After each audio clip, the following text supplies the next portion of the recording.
যে বুমরা একাই ভারতকে জিতিয়ে দেওয়ার ক্ষমতা রাখে সেই বুমরাকে ছাড়াই চ্যাম্পিয়ন্স ট্রফি খেলবে ভারত। ইনজুরির কারণে সময়ের সেরা এই বোলার দল থেকে ছিটকে গেছেন।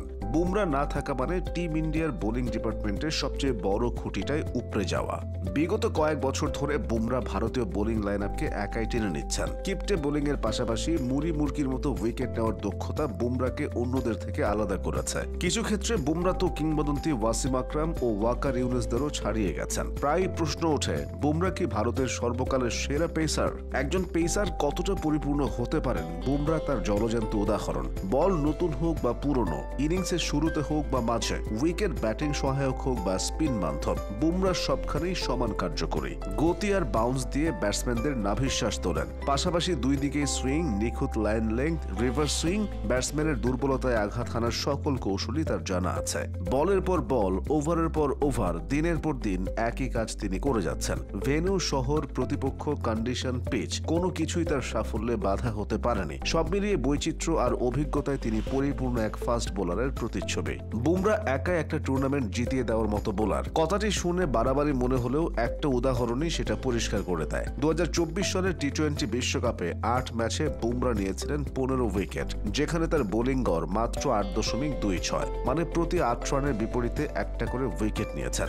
এর চেয়েও পাগলাটে বিষয় হলো, তিনি ওভার প্রতি রান দিয়েছিলেন মোটে 4.17, হয়েছিলেন ম্যান অফ দ্য টুর্নামেন্ট। পরিসংখ্যানই বলে দিচ্ছে 2024 সালের টি-20 বিশ্বকাপে তিনি ব্যাটসম্যানদের জন্য কতটা দুরূহ ছিলেন। তবে আদতে এই সংখ্যাগুলো সবকিছু ফুটিয়ে তুলতে পারছে না, কারণ ওই টুর্নামেন্টের ফাইনালে সাউথ আফ্রিকার পেটে ঢুকে যাওয়া শিরোপাটা টেনে বের করেছিলেন বুমরা। ম্যাচটি যারা সরাসরি দেখেছে তারা বিষয়টা ভালো করেই বুঝতে পারবে। বুমরা সবসময় এমন। প্রতিপক্ষ সব দলেরই সাধারণত লক্ষ্য থাকে বুমরাকে কোনোভাবে উইকেট দেওয়া যাবে না, যতটা সম্ভব নিরাপদে খেলে সময়টা পার করে দিতে হবে। তারপরও সেটা সম্ভব হয় না। ডান হাতের জাদুতে বুমরা নিয়মিত উইকেট আদায় করে নেন। ওয়ানডেতে 89 ম্যাচ খেলে তিনি পকেটে পুরেছেন 149টি উইকেট। অবিশ্বাস্য ব্যাপার হলো, ব্যাটারদের শাসন করার যুগেও এই ফরম্যাটে তার ইকোনমিটা মাত্র 4.5। অথচ বোলিং সহায়ক উইকেটের থেকে ব্যাটিং সহায়ক উইকেট বা ফ্ল্যাট পিচেই তিনি বেশি খেলেছেন। টি-20তে তার ইকোনমি আরও চমকপ্রদ। ক্রিকেটের সংক্ষিপ্ত ফরম্যাটে তিনি ওভার প্রতি রান খরচ করেন মাত্র 6.28।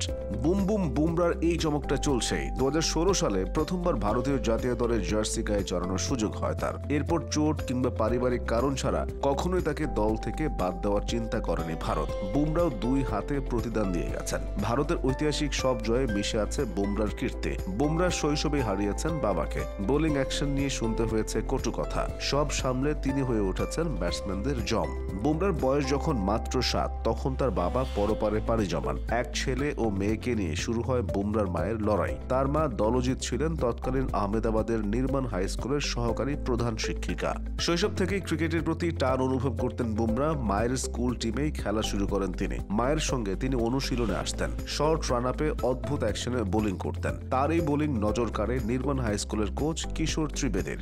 সেই থেকে শুরু। তিনি প্রথম বোলার যিনি ক্রিকেটের 3টি ফরম্যাটেই আইসিসি র্যাঙ্কিংয়ে 1 নম্বর স্থানে ছিলেন। ক্যারিয়ারে 3 ফরম্যাট মিলিয়ে এখন পর্যন্ত প্রায় 400 উইকেট নিয়েছেন বুমরা, অথচ ম্যাচ খেলেছেন 200-ও কম। তাই তর্ক সাপেক্ষে তাকে ভারতের সর্বকালের সেরার তকমাটা দেয়াই যায়। বুমরার শূন্যতা হারে হারে টের পাবে টিম ইন্ডিয়া, এ কথা বলাই যায়।